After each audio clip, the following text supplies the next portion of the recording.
Казанда бұрынғы ГО үстел ойыны бойынша Бүтін Россия конгрессы уза 300-ге якын күчлі спортшы Қытай Халық Республикасының ген консулы кубогы ярышларында катнаша. Республикабыз ұсталарына Якутскида Россия кубогы финалында шығыш ясау мүмкінлігі була.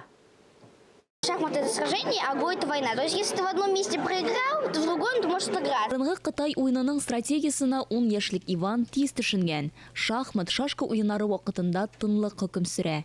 Тоқтада ақ һәм қара таш. Интеллектлар бәреліші кирінгі тынлықта бара. Что там самое главное, чтобы выиграть? Просто думать. Көньяк Көнчыгыш Азияда популяр өстәл ойыны мәктәп программасына кергән. Қытай Халық Республикасының Татарстандағы консуллыгы Казан ГО мәктәбе белән актив хезмәттәшлек итә. Қытай ген консулы кубогында катнашалар. Казан мәктәпләрендә талантлы балалар күп. Без алар белән тыгыз хезмәттәшлектә эшлибез. Осталыкларын арттыру өчен шартлар тудырабыз. ГО ойыны белән төрле дәрәҗәдәге уенчылар, осталар да, яңа башлаучылар да мавыга. Казанда ГО Бүтін Россия конгрессы 300 спортчыны җыйды. Фаворитлар Казан егетләре. Безнең республика вәкилләре ГО ойынында осталык күрсәтәләр. Европаның соңгы 7 чемпионатында безнең тәрбияләнүчеләр җиңеп чыкты. ГО ойыны белән гүзәл затлар да мавыга.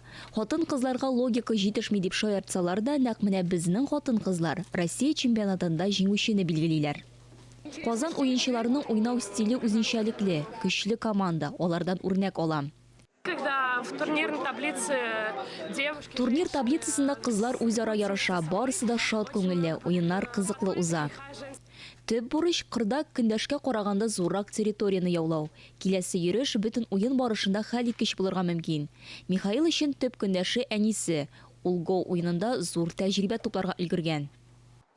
Это реально прикольно, потому что со всеми остальными... Без чәчәкләр алышабыз. Мин җиңәчәкмен һәм без урыннарны алмаштырырга җыенабыз.